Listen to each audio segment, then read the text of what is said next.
Hey, how are you doing tonight for this Thursday, April 20th, 2023? We are here on Live Long and Podcast to react to the news of a new Star Trek show.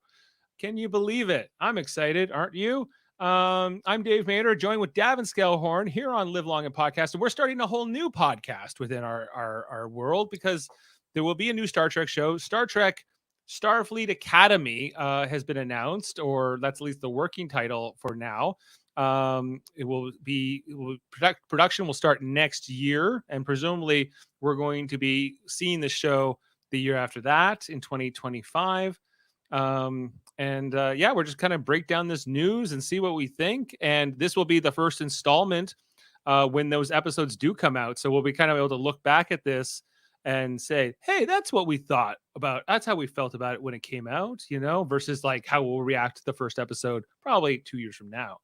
So Davin, how are you doing tonight? Well, how are you? I'm good. It's Star Trek Day here on April 20th. As we already talked about the Strange New World season 2 trailer today. We're talking about this, of course, now, and we'll be talking about the Section 31 special movie event, and then Star Trek Picard season 3 finale. That's all today. That's all within these next couple hours. We're getting it done. We're putting the work in. We are. They're putting us to work here as we're trying to cover all this great Star Trek content. Some of it. Well, some of it better than others, but Davin, this Star Trek Starfleet Academy show has been sort of like a thing they've been tossing around for a long time. Since before the first JJ Trek. I think I heard that they were even considering it going back to one of the early ideas for the Next Generation back in the 80s was like a Starfleet Academy show prequel, kind of with young Kirk and Spock, and then they kicked around that idea for like another 20 years, and eventually that became the J.J. Abrams 2009 movie, I think. But there had been some talk about going back and looking at those early years of Kirk and Spock, and within the Star Trek pantheon of shows, it's really exploded in the last 6 years. Like we used to have like maybe just those 6 series, and now it's since Discovery, there's been Strange New World, Star Trek Picard. There's I'm trying to remember all of them now. They got Prodigy, we got Lower Decks, and now we have this coming, Star Trek Starfleet Academy. I think I'm remembering all of the newest ones. Lower Decks, we got Prodigy. I assume we're gonna have a legacy character. It's like the sort of star, or maybe not star, but like B plot star or something like that of this series, to tie it together and to tie it to the the world. And if it's not Khomeini, I think that is a missed opportunity. I agree with you. I think that that was specifically what they had did with his character at the end of Deep Space Nine. He was going off to teach engineering to cadets, teach them the difference between a self-sealing stem bolt and what was the other thing, like a ratcheting rooter? The ratcheting rooter? Yeah, something like that. Who's going to teach ratcheting rooter? Yeah. I always enjoyed the episodes where they would go back to Earth, and we kind of got a little bit of that. Some of those Starfleet Academies, we would get some of the other characters would talk about their time at the Academy, which is roughly 4 years, unless you're Jack Crusher, but that's spoilers. It's a whole different thing. And I'm kind of curious to see what they do with it, because usually at the Academy, the stuff we've seen, which isn't a lot, like there was the First Duty, the Next Generation episode where Wesley Crusher and not Tom Paris, as played by Robert Duncan McNeil, Nick Locarno was the character. Speaking of Locarno, if there's not a Red Squad equivalent that are just like a bunch of dicks that everybody hates, then that's another missed opportunity. Well, that's true. And we have to have a Red Squad, right? We do. Of course. What was the other one? What was they were called? Wesley was on them. I think it was Red Squad. Red Squad, Red Squad, Red Squad, Red Squad, Red Squad, Red Squad, Red Squad. That's from the start. So Valiant, Star Trek Deep Space Nine's episode from season 6, which we just covered a couple weeks ago in our rewatch reviews here on the channel, where we saw Paul Popovich play the young Captain Waters, who was commanding the Valiant with an all-cadet crew. And spoilers for that episode, but they all pretty much die at the end. Dead Squad. Right. They're called Dead Squad. But they were the best of the best. They could do anything, Davin. For a while. For a while. We're Red Squad, and we can do anything. Of course, there was also before that episode Valiant on Deep Space Nine. There was also the Paradise Lost episode, the two-parter, where Cisco had gone back to Earth. And there was that Admiral Layton who was using Red Squad at the Academy to kind of carry out some of his coup work. He was trying to basically create paranoia about the Dominion War and the founders and whatever, and like create all this like uncertainty so they could have martial law, and it was a whole thing. Go watch that episode. But the Red Squad guys, the elite of the elite, were not great, and Cisco was not impressed with them. Yeah, you did some sloppy work, some damn sloppy work. That's him dressing down. When Wesley was a part of them, they were called Nova Squad, right? Yeah. So they weren't called Red Squad in that episode in the first duty. I think they were called Nova Squadron, but they were like kind of a similar, same but smaller. It felt like it was just those 5 who were in the Nova Squadron, and Red Squad feels like a bigger. It's almost like, I don't know if you had prefects in your high school. Did you have prefects in your high school? You had something called a prefect in your high school? Yeah. Well, how did you hear in Ontario? Where did you go to school, Romulus? Yeah, that's right. Out here in Ontario, at the time, we had grade 13, and I went to a Catholic high school too, with uniforms and everything. And so if you were at a certain like GPA, you were called like a prefect, and you got to wear like a yellow sweater, where the rest of us had to wear like green sweaters or whatever. So it was like I hung out at the arcade and played WrestleFester in high school. Well, I wasn't a prefect. We had them. I wasn't good enough to be one. But that was a thing. So I don't know if like that exists in real military academies or not, but maybe. It seems like a bad idea, though. We definitely had a very different high school experience. Yeah, over there on Romulus. Well, here on Romulus. Well, like Ontario had especially at the time when I graduated high school, had some distinct differences, including grade 13 grades. And the fact that Ontario is the last province in Canada that still has publicly funded Catholic schools. So whether you send your kids to Catholic school or public school, it's the same. Like it's not like sending your kid to private school. And some parents like it because it's got uniforms, even if they're not Catholic or whatever. So it's a different thing out here. I think Nova Scotia got rid of it before we were born. So it was I think my dad even my dad went to St. Pat's in Halifax, and it was gone even by then. Newfoundland got rid of it like in the 90s, I think. Yesterday. Yeah, yesterday. Yeah. I guess like I wonder if you're around the writers' room in Star Trek, whoever they're going to get to run this show and write it. Like, what do you want to do with the concept of a Starfleet Academy show? Do you want a prequel about some existing characters? Do you want a new characters? What time period would you pick? Do you want it to cross over with other shows or not? Like your point to a legacy character, but you have a lot of options here. On what you can do. I mean, I really think they should drop it in the timeline we're sort of in now with Picard and everything. Or even like Lower Decks, which is sort of a little farther back. About 20 years before Picard, yeah. Yeah.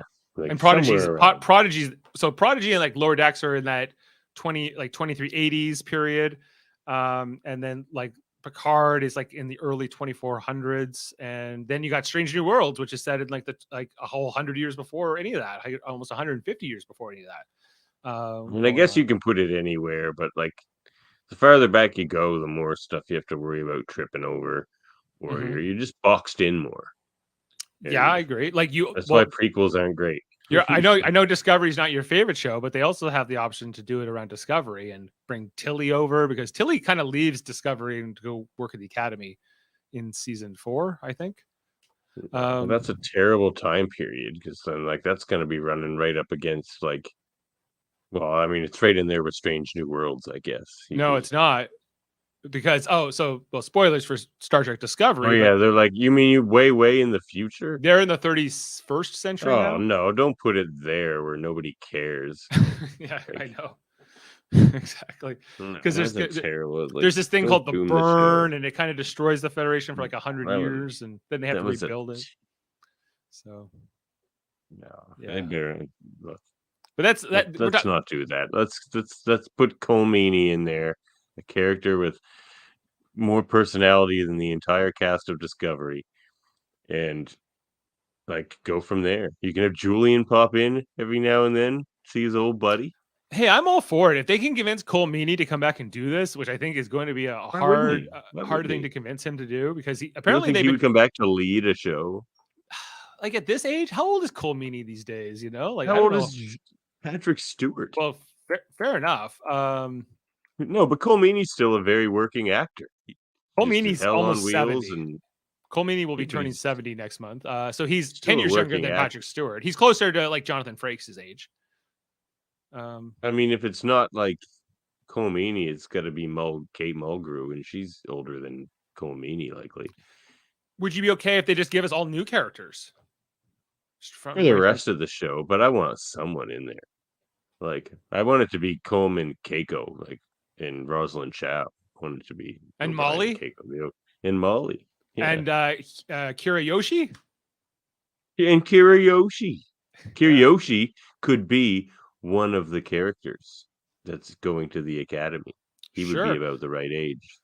Right. Well, and we also, I think maybe setting it around the Picard time period isn't a bad idea, because you have this whole new generation of kids that were introduced in season 3 of Picard, like LaForge's kids. Now I know they're already officers, but And no spoilers, but didn't the end of the season finale of Picard make you want more from picking up right from there? And yes. also, didn't it seem like they were just like setting up that very thing? I don't know.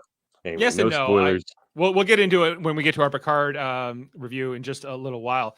So, but yeah, like I'm intrigued for the show. Like I'm sure we'll get an announcement. We'll probably get an announcement of who the showrunner is first, and then we'll start getting details of like they've cast so and so or whatever. The showrunner is just gonna make kind of sink or swim this concept. I think it could get, because it's obviously going to be, I would assume, directed towards a teen audience. That's what they kind of said, is it was going to be younger, which I don't think is a bad thing. It depends on how you frame it. No, but teen, I think, generally is a bad thing. Like Prodigy works because it's for kids. So like kids stuff usually has stuff for kids and for adults, whereas teen stuff is just all for teens, and it's all angsty, and like 95% of all the storylines are just relationship drama and like romantic relationship drama, not even just like interpersonal stuff on a starship. Like it's boring. So if they make it a teen show, it's just going to be dreadfully boring, and that's won't what care, teenagers care about, I guess, it. or what they're more concerned with. But then they get over it. Yeah, I don't know. When I was a teenager, I liked watching Star Trek: The Next Generation. So really, like you're talking about 18-year-olds and slightly older is kind of the idea here of a Starfleet Academy. We'll see. This could be It's like the one I'm really least good, excited about. or it could be really bad. So, but that's why I think it needs that legacy character, like that character that still who knows how to do that, a character we love and knows how to play Star Trek, kind of grounded in the Trek world. Well, Worf, and then it can. Not to really spoil Picard anymore, because I know it's fresh in our minds, but Worf does mention in the episode tonight that he's going to do a lecture on something, and I'm like, maybe Worf could be the yoga. It was like some yoga, or if he's doing his Mokabra or whatever, like that Klingon martial arts or whatever he's doing. I think he said he was doing Mugato meditation, Makaba ritual. Yeah, the Makbara. But anyway, yeah. So this is a little time capsule for everybody about what we think about this show now, and we're gonna kind of see, like, we'll probably add to this playlist when the trailers come out and different news comes along. So Jonathan Frakes. Hey, I would love to see Jonathan Frakes on the show. I agree with you, Sam. But not at the Academy. Like I would make him the showrunner. Or even like not as a writer, but like maybe as one of the main directors. The showrunner, yeah, like one of the. Because Frakes has never really written anything. You had to be a Not to my writer knowledge. first to be a showrunner, I think. You know, it's I guess so. Yeah. But Main director then. I like, because I'm lukewarm on Discovery depending on my mood, and I'm wondering, is the timing of this show announcement the fact that Discovery will be ending next year, and then will some of those people be going over to work on this show, and is that going to be a good thing or a bad thing? You know, probably a bad thing, or will it just be a whole new thing? You know, William Shatner for an episode. Frakes has directed a lot. All for that too. Yeah. No, Frakes has directed a ton of Star Trek. So usually good episodes too, and movies. yeah, and some not, but you know, Yeah, no, true. well, you probably haven't even He seen did direct a some lot of Discovery. He did directed a lot of Discovery. Stormy Yeah. weather. Okay. Anyway, so we'll get out of here. We got to just go react to this new Section 31 movie for 15 minutes, and then we're gonna talk about Picard. So thanks for being with us. We hope you're excited. Let us know in the comments what you think, and make sure to like and subscribe and check all our content out here on the channel. We're talking about old shows like Enterprise and Deep Space Nine, but also new ones like Picard, which we'll be talking about shortly, and Strange New Worlds, which we just reacted to the trailer on, Lower Decks, Prodigy, all of those. We're talking about all of those and more here. We just did a Star Trek debate show last night with all of some of our women podcasters, including my wife. So you should go and check those things out. Great Check all our episode. That was content. fantastic debates. Yeah, that was Yeah, great time. So we hope you like our content, and we'll see you next time here. And there's nothing better to go out on here, Davin, other than Hasta Mama. No, Red Squad. You're Starfleet, you're Red Squad, and you're the best. And we'll see you next time. Live Logan Podcast, everybody. You're the best.